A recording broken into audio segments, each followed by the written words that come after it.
And now at 5, I'm getting you ready for snow on the way, coming in 2 rounds. I'll have your forecast. Just feel cold.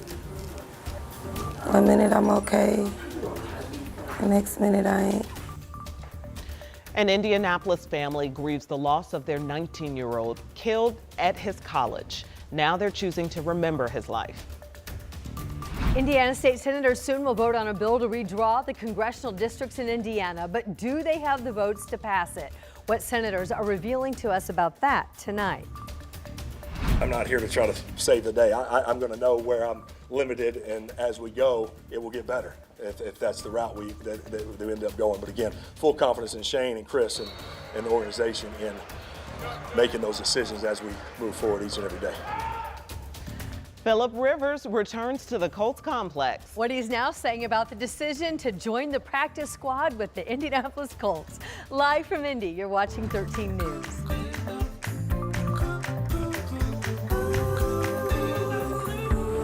We begin tonight tracking the impact of some weather changes here in central Indiana. Change, you say? Yes. What kind of change? Well, we're talking some snow after the rain that we saw earlier. Angela's here and she has the timeline of how this is going to lay out. Yes, 2 rounds of snow followed by a round of Arctic air. It is going to be busy. We're going weather impact alerts for Friday, Saturday, and Sunday. Wow. So we've got lots to talk about. We're going to start with what's happening now. The colder air is moving back in as expected. Temperatures are running about 10 colder from this time yesterday, from 40s early on, now down into the 30s. We're right at freezing in Lafayette and Kokomo, below freezing in Crawfordsville, 30 degrees. So any wet pavement over the next several hours into the overnight and early tomorrow has the chance to be icy. We're still tracking a few snow showers as well.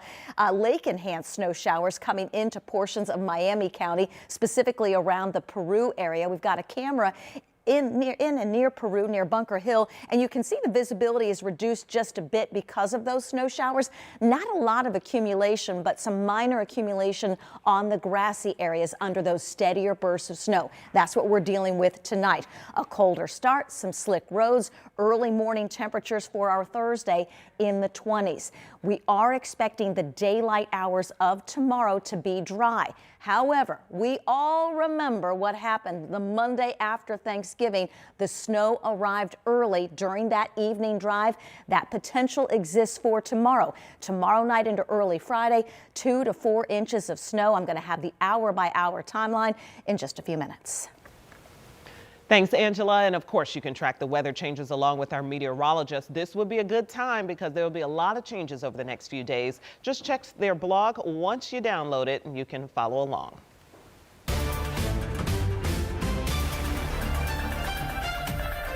Indiana state senators will vote on a bill to redraw the state's congressional districts. That vote is now set for tomorrow. But will they have enough votes to pass it? Our State House reporter Emily Longnecker joins us live from the State House with a look ahead to the big vote.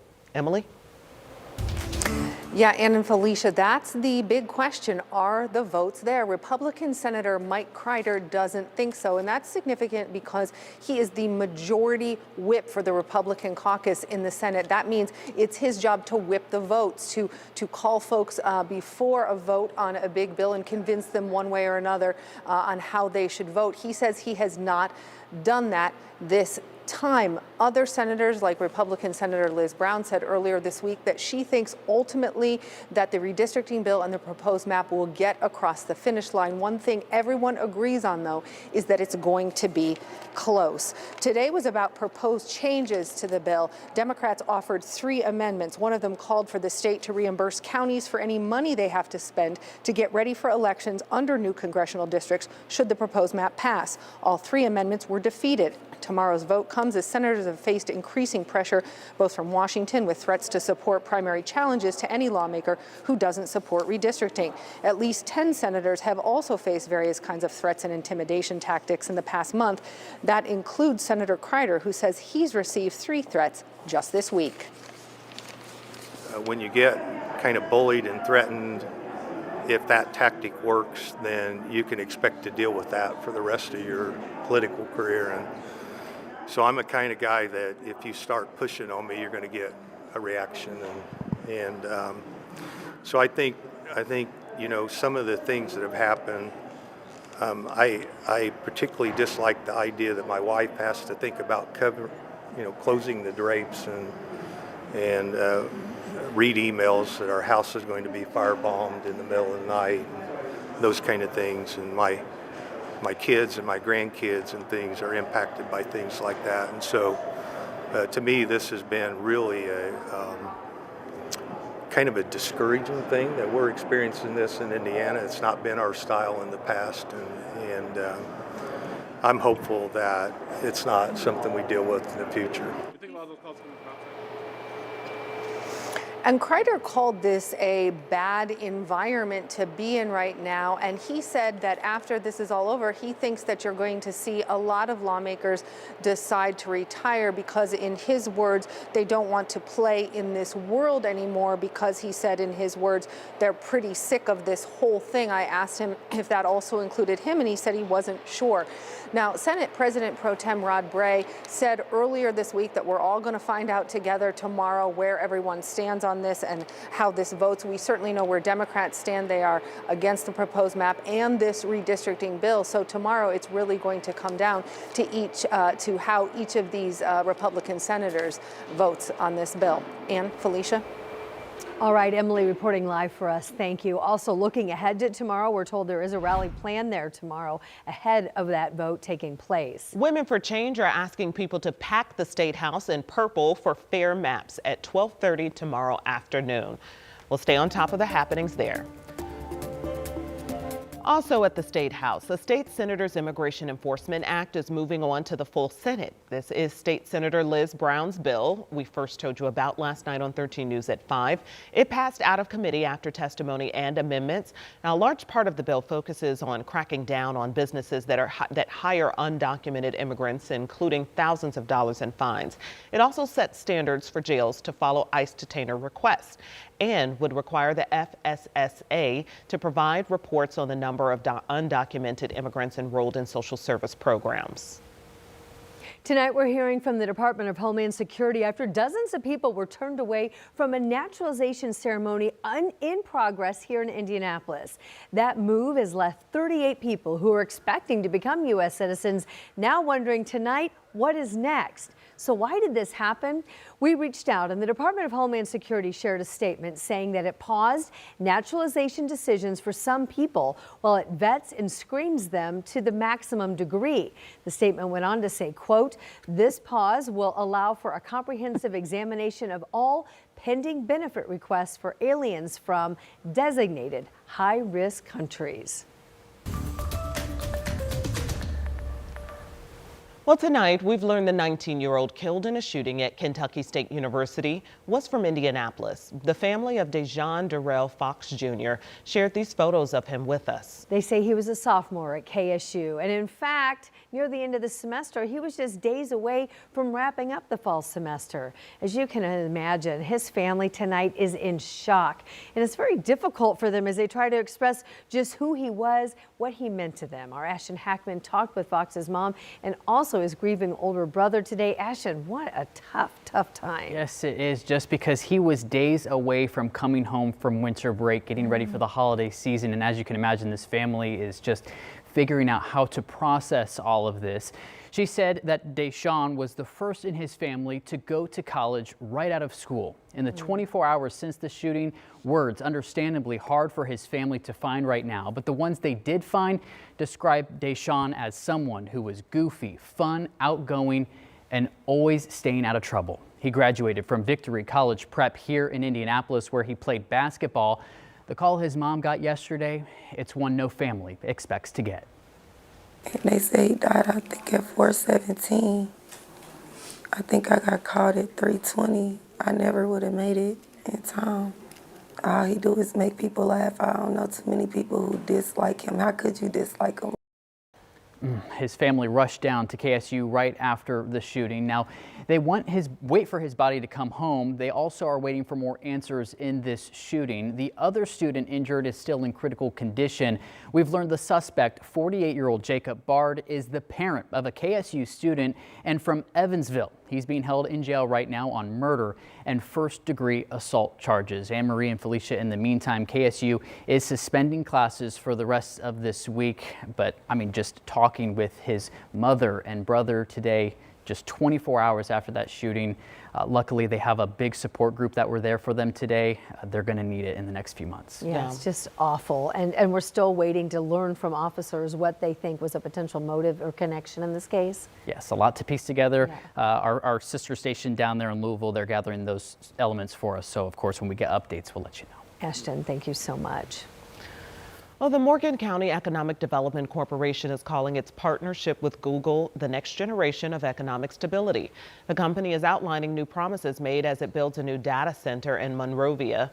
But as Jenna Webster reports, some are still suing to stop the development.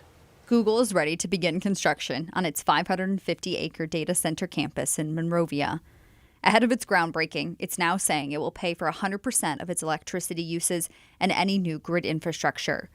Google says it's working on an agreement with AES to determine what's needed. It also says it won't use any on-site groundwater and plans to report its water usage in its annual environmental report.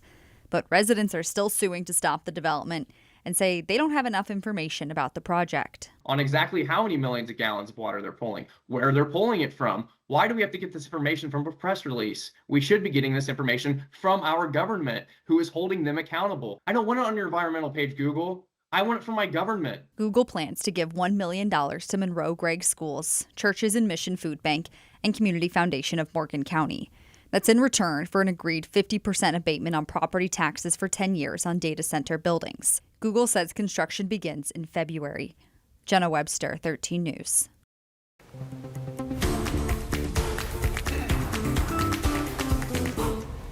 News broke yesterday and he traveled quickly. Philip Rivers now is back here in Indianapolis, coming out of retirement and joining the Indianapolis Colts. He's 44 years old and today he addressed the media. So a lot of questions were answered as far as his status for Sunday.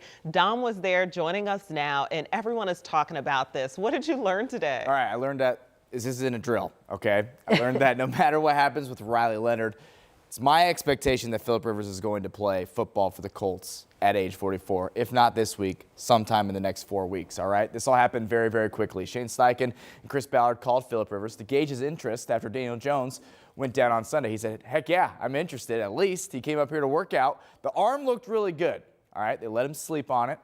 Conditioning, that's up in the air. But next thing you know, he said, dadgummit, let's do it. And here we are. Rivers and Steichen both were asked today about the fact that he's been away from the game for 5 years. You can't hide from the fact he's 44 years old. They both admitted, we're going to see how this week goes.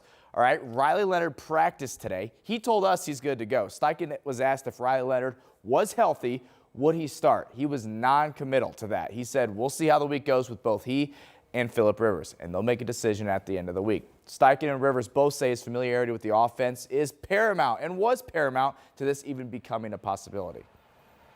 Back in the meeting room with him, just his energy, his passion for the game, sitting in that QB meeting yesterday, talking through things and his hand gestures and everything he's got going. He stepped right back into it. I'm like, oh my gosh, nothing's changed.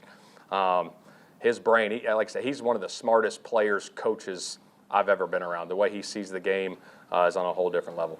I don't have any reservation in going out there and routes on air and doing that stuff. It still feels good. Obviously, some of the football movements and the things you can't simulate in a game, absolutely I have not done. And I don't think you can do them in any other way but being in the game. So, again, we're going to take it one day at a time. I'm excited. I feel good. It's also very comforting to know the offense. And that's a big deal. Yes, certainly is. I think it is the deal why this is happening. Look, Steichen was given ample opportunity to say Riley Leonard will go if he's healthy. He did not say that. A decision will be made at the end of the week. The way I see it, if practice goes well this week, Rivers is going to start on Sunday, which is crazy given how quickly this all came together. We're going to dive deeper into it at 6, but Rivers says he's grown more and more confident every passing moment that he can do this. And Steichen says if they didn't think he could do it, he wouldn't be here.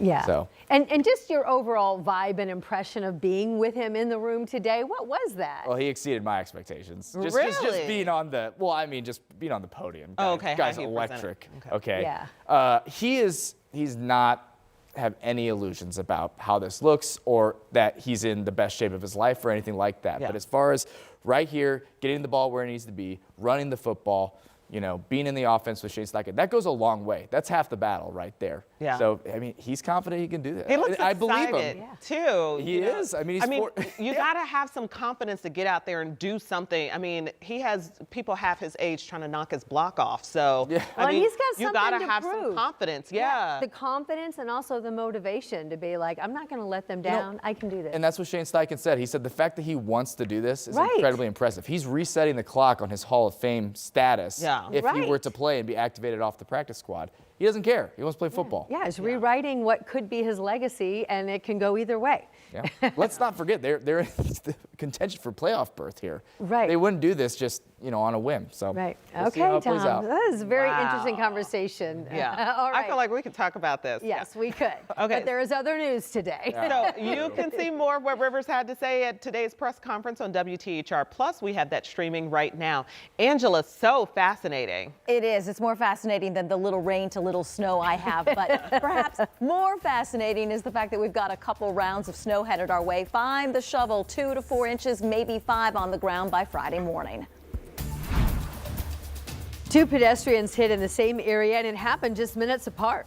The work to prevent more crashes like these, we have that ahead at 5:30. First at 5, though, cutting interest rates. Why you may want another one for a while.